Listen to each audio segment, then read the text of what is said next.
Workspace, grid lines, numbers and units, English pounds.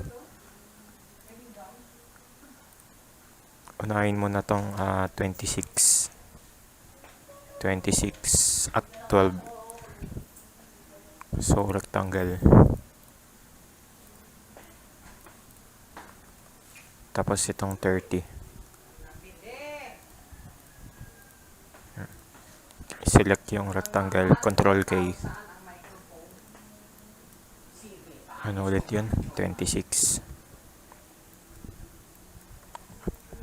Tapos gagawin kong 1 lang yung width.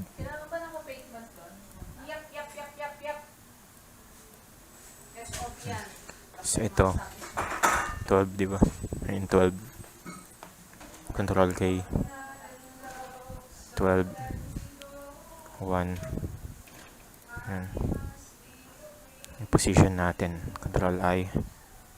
150. Tapos ito. Kanina. Control K. Yung height.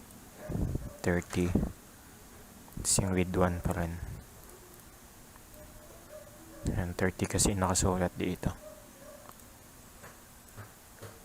Control I. Lagay natin sa 120. Ayan. Tapos i-zoom in natin. Ayan, pagka-zoom in natin, ito dapat magpapantay siya dito sa ganyang. Ayan. Ayan. Para pala yung sa dito, sa 32 na to, pati yung sa 5. Ang pinaka the best dyan, yung rectangle. Gagawa ka rectangle para maging parang guard mo. Parang guide pala. Ayan. Ano daw yung dimension, di ba 5? Tapos 32. Ayan. Nakuha yan dito. Itong 5, pati 32. Ayan. So, para maging guideline mo siya, ang gagawin mo, dapat sakto sa mga points. Itong dalawa, gagamit ka ng join command. Ayan. Wait lang, zoom out natin. Ayan. Tapos dito sa na to, endpoint. Ayan. Join. Ayan. Tapos the same din dito. Ito. Ayan. So, bali itong rectangle na to, naging guideline mo lang talaga para doon sa 5x32 na measurement. Ayan. Ayan. Tapos join. Ayan. Ay, mali pala. Ayan. Ipapabili ba kayo, ma? Join. Ayan. Ipapabili kayo, ma? Malapit kayo din. Ayan. So, meron ka ng dalawa. So, ang nito, ang nangyari, nang tinanggal mo yung rectangle, ito, yung distance na ito, 5. Kagaya na nandito sa instruction. Tapos yung distance na ito sa X, 32. Same din sa instruction. So, mamaya mo na siya rotate. Ang gawin mo, lagyan mo ng point naman dito. Hindi, di ba sila? Ayan. Kasi sa mga pansit. After mo lagyan ng point dito, itong reference na 30, hindi yan accurate. So, may mali dito sa computation. Ayan. Ilagyan mo ng point, no? Pwede mo na siyang i-rotate. Ito. Theta 15. Theta 15. Uy, huwag ka magpaka-faking dyan. Para silang theta 15. So, kailangan malaman mo yung distance neto at neto. Kasi nga, sinasabi ko, mali dit. Itong 30 na to. Hindi yan accurate. So, ang pinaka, magandang tool na gamitin, itong rod. Ayan. Itong rod sa rod. Tapos, after nun, Control I. Ayan, nakita mo yung length. Ayun yung measure. Itabi mo muna sa notepad. After mo itabi, close mo yan. Control Z para mawala yan. Gawa ka rectangle. Control I. Ay, Control K pala. Yung height kanina, 33.887. Dito mo siya ilalagay. Yan. Tapos yung width 1. Yan. Rotate natin siya ng 90. Para nakahiga. Then, lagyan ng point. Yan. Gitna. Lagyan ng point. Yan. So, kanina, ay, ano pala. May mali pa pala to. So, ito kasi yung tolerance na ito dito. May ano pa yun, 0.5. May 0.5 dito, tapos may 0.5 dito.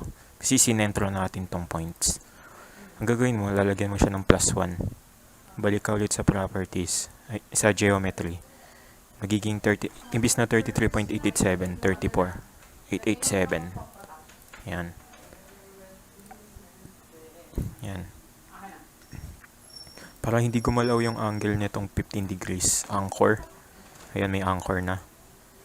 Tapos join. Yan. Pinuntahan mo ba si nanay, Sarah? Ito. Join din. Pero for sure, lagyan din na din atin anchor. Join. Yan. Pares na sila naka-join. Yan.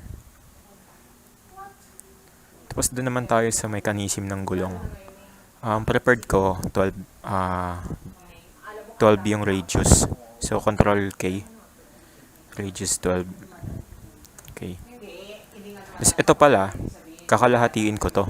Kasi ang ano ko, goal ko, itong endpoint na itong rectangle, dito siya magjo-join sa gitna.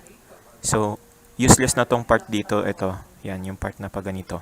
Useless na yan, kaya kakalahatiin ko to.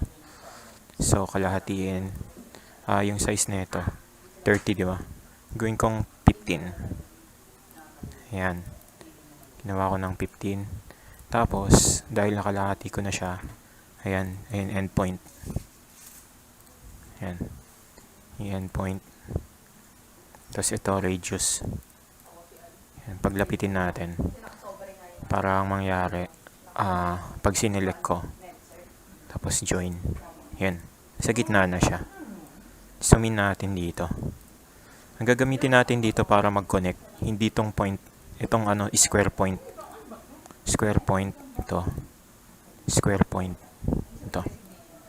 Ayan. Tapos, may parehas na siyang may square point. Ang gagawin mo, select mo yung parehas, tapos join.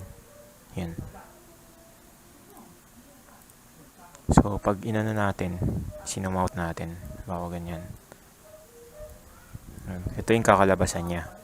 So, ang last step is pagganahin yung rotation. Punta ka dito. Ayan. Punta mo, delete mo yan. Palitan mo ng pin joint. Pin joint. The same din doon. Ito. Palitan mo ng pin joint. Pati yung motor. Ayan. Tapos, yung motor, control I. Yung sinabi daw doon, 20. Sa video. Ayan, 20. Pwede mo na siyang iwanan. Ayan. Run. Tapos, continue lang. So, yun gumagana na yung mechanism mo.